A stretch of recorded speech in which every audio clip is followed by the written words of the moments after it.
বাইরে বড্ড আওয়াজ, ভেতরে গিয়ে কথা। একটু অফিস গিয়েছিলাম একটা বিশেষ কারণে, সেই কারণটা আমি এখন বলবো না, সেটা আমি পরে রিভিল করব, আগে কিছু রিভিল করতে চাই। অস্বাভাবিক রোদ, প্রচণ্ড গরম। হ্যালো এভরিওয়ান, আশা করি তোমরা সবাই অনেক ভালো আছো। তো আমি ভাবলাম যে একটা লাইভ আপডেট নিয়ে চলে আসি।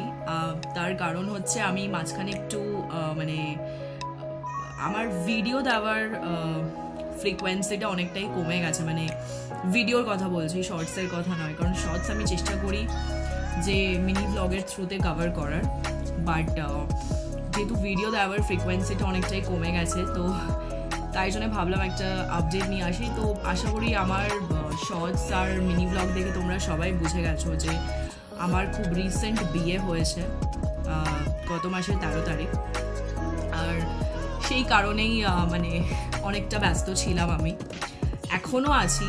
আর তার কারণ হচ্ছে মানে বিয়ের জন্যে 2 সপ্তাহ ছুটি পেয়েছিলাম, আর মানে তারপরে যেহেতু আমার হাজব্যান্ড ব্যাঙ্গালোরে জব করে, আমার যদিও বা remote job, so doesn't matter আমি কোথা থেকে করছি, বাট স্টিল তো আমাদের ব্যাঙ্গালোর ফেরত আসার কথা ছিল, তো আমরা 23 তারিখে ফিরে এসেছিলাম। আর তারপরে আমার শরীর খারাপ হয়ে যায়, তার কারণ কলকাতা থেকে ব্যাঙ্গালোরে আসার পরে একটা ম্যাসিভ ওয়েদার চেঞ্জ হয়। এখন ব্যাঙ্গালোরে লিটারালি মানে হিট ওয়েভের মতন চলছে, খুব খারাপ মানে অবস্থা এখন ব্যাঙ্গালোরে ওয়েদার ওয়াইজ। সো আমার শরীর খুব খারাপ হয়ে যাবে, 2 সপ্তাহ লিটারালি আমার শরীর খারাপ হয়ে গেছে। মানে আমি যেদিন আসছিলাম আমি চোখে কনজাংটিভাইটিস নিয়ে আসছিলাম, এরকম একটা ব্যাপার। মানে আমি যে এয়ারপোর্টে কীভাবে চোখ নিয়ে আমি মানে ফ্লাইটে উঠেছি সেটা শুধুমাত্র আমিই জানি। সো তারপরে না এসে একটা নতুন ফ্ল্যাটে শিফট করা, কুক ঠিক করা, অনেক কিছু মানে আনুষঙ্গিক অনেক কিছুই ছিল, এখনও আছে, যার ফলে মানে আমি না ঠিক করে মানে চাইছি আমি ঠিক করে ভিডিওস বানাবো, আপলোড করবো, বানিয়েওছি, এরকম নয় যে বানাইনি, আমি সিকোয়েন্সিয়ালি যেহেতু আপলোড করছি সেই কারণে আমি মানে ঠিকভাবে দিতে পারছি না। কারণ যতক্ষণ আমার বিয়ের পুরো বিষয়টা শেষ হচ্ছে মানে ভিডিওসের থ্রু, কারণ এখন শর্টস চলছে, তারপরে ভিডিওস দেব, তো ততদিনে মানে আমি ঠিকঠাক করে ভিডিওটা ঠিক আপলোড করতে পারছি না। জানি না কতটা কে বুঝতে পারছো, বাট বাইরে অস্বাভাবিক রোদ, মানে লিটারালি খুব গরম এখানে। মানে আমি জানি না যে হঠাৎ করে ব্যাঙ্গালোরের মতন একটা মানে ওয়েদার ফ্রেন্ডলি শহর এরকম কি করে মানে হয়ে যায়, I have no idea. But then প্রচণ্ড গরম, মানে এত গরম যে মানে লিটারালি মানে বাইরে বেরোনো খুব মানে দুষ্কর ব্যাপার। মানে আমি অফিসে গিয়েছি, মানে আমি এইসব লিপস্টিক পরে আছি, তার কারণ হচ্ছে আমি একটু অফিস গিয়েছিলাম একটা বিশেষ কারণে, সেই কারণটা আমি এখন বলবো না, সেটা আমি পরে রিভিল করব, আগে কিছু রিভিল করতে চাই না। তো সেই বিষয়ে আমি একটু অফিস গিয়েছিলাম, কারণ আমি যেহেতু ওয়ার্ক ফ্রম হোম, আমাদের তো আর অফিস যেতে লাগে না, তো একটা মানে খুব পার্সোনাল কারণে আমি অফিস গিয়েছিলাম, সেটা তোমাদের সবার সাথে আমি মানে খুব শিগগিরই শেয়ার করব। আর বাড়িতে এসেছি, আসার পরে মানে লিটারালি আমার এত শরীর খারাপ করছে, মানে এসে আমি শুয়ে পড়েছিলাম, কারণ অফিসে গিয়েছিলাম, ওখানেই লাঞ্চ করে নিয়েছিলাম, আর অ্যাডোবির lunch is like too good. So তারপরে এসে একটু শুয়ে রেস্ট নিয়ে তারপরে ভাবলাম এই ভিডিওটা মানে বানাই, তোমাদের আমি একটা খুব ভালো ভিউ দেবো বলে আমি কিচেনে চলে এলাম, কারণ আই গেস কিচেনের উইন্ডো থেকে তোমরা আরো বেটার বুঝতে পারবে যে এখানে কি পরিমাণে এখন রোদ উঠেছে আর কি পরিমাণে গরম। লেট মি শো ইউ, আমি জানি না কতটা কি ভিজিবল হচ্ছে, I have no clue, but then it's too hot, আর স্পেশালি ব্যাঙ্গালোরের মতন একটা সিটিতে আনএক্সপেক্টেড। তো তার মধ্যে আবার মানে তন্ময়ের শরীরটা একটু খারাপ ছিল, তো যার জন্য আজকের আমাদের যে রান্নার দিদি এসেছিলেন, মানে ভোরবেলা আসেন উনি, তো উনি যে ভোরবেলা এসেছিলেন উনি দরজা নক করেছে, মানে আমি তো এমনি 5:30টার সময় ঘুমিয়েছি আমার অফিসের জন্য, তো তন্ময় জেনারেলি দরজাটা খোলে, তো খুলতে পারেনি, আর উনি অনেকবার নক করেছেন, আর নক করে তারপরে উনি আনফর্চুনেটলি চলে গেছেন, কারণ উনি আজকে ওনার ফোন ক্যারি করছিল না, আর আমাদের বেলটা খারাপ হয়ে গেছে। তো সেই কারণে আমার পিছনে জানি না দেখতে পাচ্ছ কি না, পুরো সিঙ্ক ভর্তি বাসন কোসন রাখা। তো দিদি বলেছে যে দিদি বিকেলবেলা আসবে, তার কারণ আমি যেহেতু নাইট শিফটে হয়, মানে সবটা ম্যানেজ করাটা আমার পক্ষে জাস্ট ইম্পসিবল। মানে আমি যেরকম কালকের হয়েছে, আমি লিটারালি শুতে গেছি 4:30-র সময় ভোরবেলা, আর ঘুম আস্তে আস্তে 5:30 বেজে গিয়েছিল। তো খুব স্বাভাবিক, মানে আমি 12টার আগে ঘুম থেকে উঠতে পারি না। আজকে উঠেছি আমি 10টার সময়, কারণ আমার অফিস যাওয়া ছিল। সো অন অ্যান অ্যাভারেজ 12টার সময় ঘুম থেকে উঠে তারপর ব্রেকফাস্ট আমি করি না, আমার ব্রেকফাস্ট জীবন থেকে হারিয়ে গেছে। যখন আমি কলকাতায় ছিলাম, বাপের বাড়ি শ্বশুর বাড়ি, তখন বিষয়টা আলাদা ছিল। বাট এখন সত্যি কথা বলতে ব্রেকফাস্ট আমার জীবন থেকে হারিয়ে গেছে। তার কারণ উঠে আমার সবার আগে চা লাগে। চা না খেলে আমার মানে মাথা যন্ত্রণা করতে শুরু হয়, আমার মনে হয় যে আমার দিনটা শুরু হয়নি। তো মানে তারপরে আমি চা বানিয়ে খেয়ে আবার আমি কি বানাবো সকালবেলা, অ্যাট টাইমস ম্যাগি খাই। I know it's not good for health. So আমি আবার সুইচ ব্যাক করবো কর্নফ্লেক্সে। বাট রান্না বান্না করা is next to impossible. So ওটা একদমই হয়ে ওঠে না। অ্যাট টাইমস বানালাম, আমি রান্না করতে ভালোবাসি, তো অ্যাট টাইমস বানালাম, that's a different thing. Oops, sorry. তো এখন এই সিঙ্কটা যতক্ষণ না পরিষ্কার হচ্ছে আমার ভীষণ অস্বস্তি হচ্ছে। তো দেখি দিদি কখন আসে। আর আমি আমার চুলটা দেখে সবাই বুঝতেই পারছো যে একটু অন্যরকম লাগছে, তার কারণ আমি কালকে স্পা করে এসেছি। মানে বিয়ের পরে চুলে অত অজস্র লেকার, কেমিক্যাল, হেয়ার স্প্রে, ওই সমস্ত কিছু মানে রিমুভ করার জন্য আমি স্পা তো করে উঠতে পারিনি। তার কারণ এমনি 10 দিন চুলে জল দেয়, বাট ওই কী বলে যেন শ্যাম্পু ফ্যাম্পু করে না। তো 10 দিন পরে আমি নিজেই শ্যাম্পু করেছি। আর ওই 10 দিনের মাথায় তো আমি নিজেই ব্যাঙ্গালোরও চলে আসি, তারপর আমার সময় হয়ে ওঠেনি স্পা করার। So this was much required.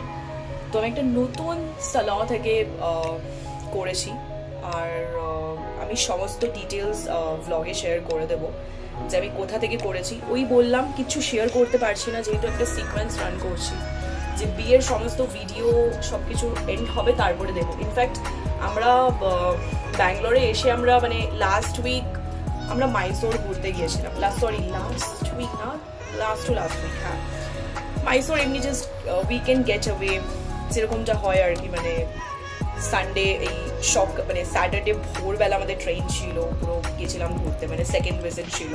কি করবো, শনি রোববার, তো ভাবলাম যে ঘুরে আসি। তো এই সমস্ত ভিডিও আমি বানিয়ে রেখেছি। বিষয়টা হচ্ছে আমি যেহেতু আমার বিয়ের ভিডিও ভ্লগসগুলো মানে প্রচণ্ড টাইম কনজিউমিং একটা প্রসেস, তো সেই কারণে মানে আপলোড করতে প্রচণ্ড সময় লাগছে, আর সেই কারণে আমি কোনো ভিডিও ব্লগ কিছু দিতে পারছি না। বাট আমি চেষ্টা করবো তাড়াতাড়ি ওই ব্লগের সেকশনটাকে অ্যাটলিস্ট কমপ্লিট করতে, যাতে আমি তাড়াতাড়ি করে বাকি জিনিসগুলো মানে আপলোড করতে পারি। আর আমি এই হেয়ার স্পাটা নিয়ে আলাদা করে একটা ভিডিও বানাবো, মানে যারা ব্যাঙ্গালোরে আছো, যারা বাঙালি, তাদের জন্য স্পেশালি ভিডিওটা বানাবো। Not at all a sponsored video, because আমি সত্যি কথা বলতে এখনো ইনফ্লুয়েন্সার হয়ে উঠতে পারিনি। তো আমি জাস্ট আমার নিজের ব্যক্তিগত অভিজ্ঞতা শেয়ার করবো, বিকজ আমি প্রচণ্ড প্রচণ্ড প্রচণ্ড pleased and satisfied with the service, মানে জেনুইনলি বলছি। এর আগে যারা ব্যাঙ্গালোরে থাকো তারা জানো এখানে অনেক বড় বড় সালন আছে। আমাদের কলকাতার মতন মানে লোকাল পার্লার এখানে খুঁজে পাওয়া যায় না। আমি যখন ইনিশিয়ালি এসেছিলাম প্রচুর খুঁজেছিলাম, বাট আনফর্চুনেটলি আমি পাইনি। অনেক খুঁজে পেতে একটা পেয়েছিলাম যেখানে মোটামুটি ওই হেয়ার কাট করতে 400-450 টাকা নিত, আর হেয়ার স্পা করতে 600 টাকা মতো নিত। এখানে ওটাই লোকাল। তো তারপরে ওইটা বন্ধ হয়ে যায়, আর তারপর থেকে আমার জীবনে ভীষণ প্রবলেম শুরু হয়। তার কারণ হচ্ছে আমি আর কোনো লোকাল কিছু খুঁজে পাইনি, সব বড় বড় এখানে, সব পয়সার খেলা। তো আনফর্চুনেটলি আমি মানে কার্লি টেলস থেকে অনেকবার করিয়েছি স্পা, টনি অ্যান্ড গাই থেকে করিয়েছি। মানে যারা ব্যাঙ্গালোরে থাকো তারা জানো এগুলো খুব নাম করা সালন। আর এক্সকিউজ মি, মানে এরা যে পরিমাণ টাকা নেবে আর তার বিনিময়ে তুমি যে সার্ভিসটা পাবে, not worth it. I was highly dissatisfied. তারপরে কলকাতায় গিয়ে আমি আমার বিয়ের আগের দিন জাভেদ হাবিবস থেকে আমি হেয়ার স্পা করি। That was a disastrous experience. মানে তারপর না আমার সত্যি একটা ভয় হয়ে গেছিলো যে আমি কোথা থেকে হেয়ার স্পা করবো। তো খুব ফর্চুনেটলি আমি জানি না, হঠাৎ করে আমি গুগল সার্চ করলাম এখানে এসে, আর এই পার্টিকুলার সালনটার আমি গুগলে রিভিউজ দেখলাম, সব কিছু দেখলাম আমার ইয়ের কাছেও। তো তারপরে গেলাম and this is what the result is, really really good. আমি গতকাল করিয়েছি, ভীষণ ভালো, মানে খুবই ভালো। আমি পুরো ডিটেলস দিয়ে দেবো। তার সাথে আমি পেডিকিউরও করিয়েছি and highly satisfied with that is well.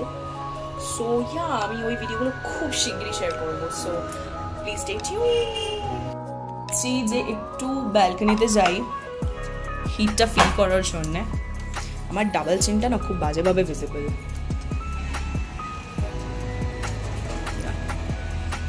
So it's alright. তো বেসিক্যালি আমি একটা জিনিস ডিসাইড করেছি, কন্টেন্ট যদি কেউ শেয়ার না করে, ইনস্টাগ্রাম হোক কি সেটা ইউটিউব হোক, একটা টাইমের পরে যদি তুমি পজ করে দাও তো সেক্ষেত্রে না চ্যানেলটা রিভাইভ ব্যাক করতে অনেকটা সময় লেগে যায়। চ্যানেল বলো, অ্যাকাউন্ট বলো। আমার ইনস্টাগ্রামের যে অ্যাকাউন্টটা আছে, যেখানে আমার 18.9K ফলোয়ার্স, সেই অ্যাকাউন্টটা আমার লিটারালি শ্যাডো ব্যান হয়ে গেছিলো। তার কারণ হচ্ছে আমি কন্টেন্ট ওখানে দেওয়া স্টপ করে দিয়েছিলাম। তো আমার ইনস্টাগ্রামে অ্যাকচুয়ালি দুটো অ্যাকাউন্ট, আরেকটা আমার থার্ড অ্যাকাউন্ট আছে যেটাতে আমি শায়রি বায়রি পোস্ট করি। এখন করি না, করতাম আগে। তো আমার যে দুটো ইন্দ্রাক্ষীর অ্যাকাউন্ট, যেটা মেন অ্যাকাউন্ট, সেটাতে না আমি পোস্ট করা, আমি জানি না কেন বন্ধ করে দিয়েছিলাম। তো there was a long gap and I did not used to post content there. বাইরে বড্ড আওয়াজ, ভেতরে গিয়েই কথা বলছিলাম। তো আমি কন্টেন্ট পোস্ট করা একদমই বন্ধ করে দিই ওই পার্টিকুলার অ্যাকাউন্টে। আর আমার নতুন একটা অ্যাকাউন্ট আমি করতে শুরু করি, যার ফলে আমার ওই ইনস্টাগ্রাম অ্যাকাউন্টটা লিটারালি শ্যাডো ব্যান হয়ে গিয়েছিল।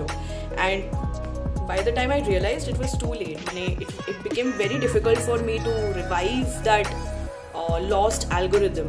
তো সবাইকে একটা সাজেশন দেবো যে কখনো যদি মনে করো যে তুমি তোমার অ্যাকাউন্টটাকে গ্রো করতে চাও, সেটা ইনস্টাগ্রাম হোক কি সেটা তোমার ফেসবুক হোক, ইউটিউব হোক, don't ever stop posting, because ওটা না অ্যালগোরিদমকে খুব বাজে লেভেলে হিট করে। সেম আমার ইউটিউবে হয়েছে, একটা টাইমে না খুব ভালো গ্রো করছিল, আমার 10.1K সাবস্ক্রাইবার্স, বাট আমি আবার মাঝখানে ফ্রিকোয়েন্টলি মেনটেন করতে পারছিলাম না বলে আবার বসে গেছে আমার অ্যাকাউন্ট। তো এবার আমি ডিসাইড করেছি যে যাই হয়ে যাক না কেন, সুনামি এসে যাক, যাই হয়ে যাক, আমি ভিডিও রেগুলার বেসিস না বাট ফ্রিকোয়েন্টলি পোস্ট করবো, সেটা video and mini vlog in the form of swords. So that is a commitment to my self and আমি সেটা অবশ্যই মেনটেন করবো। তো এর সাথেই আমি এই ভিডিওটা এন্ড করতে চাই। এটাই বলার ছিল যে থ্যাংক ইউ সো মাচ যারা সাপোর্ট করছো, যারা সাবস্ক্রাইব করেছো, যারা আমার ভিডিওস দেখো। আমি ভিউজ দেখে বুঝতে পারি যে কতজন আমার ভিডিওস দেখছো, আমার কাছে সেটাই ম্যাটার করে। লাইকস আমার কাছে ম্যাটার করে না, কতজনের কাছে আমার ভিডিওটা পৌঁছচ্ছে, কতজন আমার ভিডিও কিংবা আমার শর্টস দেখছে, সেটা আমার কাছে ভীষণ ম্যাটার করে। So thank you so much for watching and keep supporting, keep loving. And এই মানে ঝড়টা থামবে না, এই শর্টসের ঝড় আরও বেশি আসতে চলেছে, কারণ বিয়ের ভিডিওই তো আমি এখনো দেইনি, বিয়ের শর্টসই তো এখনো দেইনি। So stay tuned for upcoming vlogs and upcoming videos, and everybody please take care yourself. Please take care of yourself.